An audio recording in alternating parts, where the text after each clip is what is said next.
ఈ లక్షలాది అప్లికేషన్లో జెన్యూనిటీ ఎవరు పేదవాళ్ళు, పేదవాళ్ళలో బహు పేదవాళ్ళు ఎవరు, వికలాంగులు ఎవరు, ఈ వికలాంగుల్లో నిజంగా ఆర్థికంగా ఇబ్బందుల్లో ఉన్న వాళ్ళు ఎవరు, వితంతువులు ఎవరు, ఈ వితంతువుల్లో పేదవాళ్ళు ఎవరు, ఇలా ఐడెంటిఫై చేయటంతో పాటు విడతల వారిగా ఇచ్చే ఈ కార్యక్రమానికి ఇది నిరంతరము ఈ రాబోయే 4 సంవత్సరాలే కాదు, మళ్ళీ ప్రజల దీవెనలతో వచ్చే తర్వాత 5 సంవత్సరాలు కూడా ఇది నిరంతరము కార్యక్రమాన్ని చేపట్టాలని ఈరోజు శ్రీకారం చుట్టిన దాంట్లో భాగంగా ఇప్పుడు గౌరవ ముఖ్యమంత్రి రేవంత్ రెడ్డి గారు యాప్ను లాంచ్ చేసిన తర్వాత రేపటి నుంచి ప్రతి గ్రామానికి అధికారులు వెళ్తారు. ఇక్కడ ఏ ఒక్క వ్యక్తికి కానీ ఒక్క రూపాయి కూడా ఎవరు ఇవ్వాల్సిన అవసరం లేదు. ఈ ప్రభుత్వానికి మన ఇందిరమ్మ రాజ్యంలోని గౌరవ ముఖ్యమంత్రి రేవంత్ రెడ్డి గారి నాయకత్వంలోని మన ప్రభుత్వానికి ఒక క్లారిటీ ఉంది. పేదవాళ్లలో బహు పేదవాళ్ళకే ఈ స్కీమ్ వర్తించుద్ది.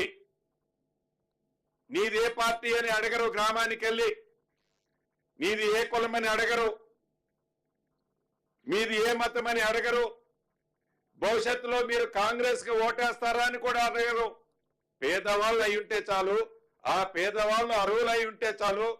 అది సంఖ్య ఎంత అన్నది ముఖ్యం కాదు. ఈ ప్రభుత్వానికి 4,50,000తో మొదలెడుతున్న ఈ కార్యక్రమం దేశంలోనే ఈ రాబోయే సంవత్సరాలలో మొట్టమొదటి స్థానంలో తెలంగాణ రాష్ట్రంలోనే అత్యధిక ఇళ్లు కట్టిన రాష్ట్రంగా ఉండే విధంగా ఏదైతే ఈ పేమెంట్ ఉందో ఫౌండేషన్ కంప్లీట్ చేయటంతోనే ₹1,00,000 ఇవ్వటం జరుగుద్ది. కిట్కీ లెవెల్కి కట్టడంతోనే ₹1,25,000 ఇవ్వటం జరుగుద్ది. స్లాబ్ వేసిన తర్వాత ₹1,75,000 ఇవ్వటం జరుగుద్ది. పూర్తిగా కంప్లీట్ చేసిన తర్వాత ₹5 లక్షల అంటే మిగిలిన ₹1,00,000 ఇవ్వటం జరుగుద్ది. ఇక్కడ ఏ ఒక్కళ్ళకో దయాదాక్షిణ్యాల మీద అవసరం లేదు.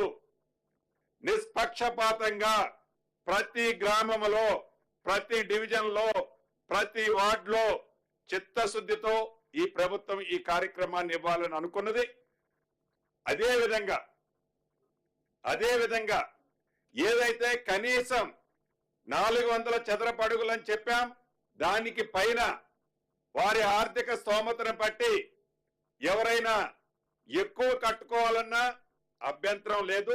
మొదటి విడత ఇచ్చే ఈ కార్యక్రమంలో ఇళ్ల స్థలాలు ఉన్నవారికే లబ్ధిదారులుగా ఇవ్వాలని, అదే రకంగా పేమెంట్ కూడా గౌరవ ముఖ్యమంత్రి గారు కానీ, ఫైనాన్స్ మంత్రి, ఉప ముఖ్యమంత్రి గారు కానీ పేమెంట్ గ్రీన్ ఛానల్లో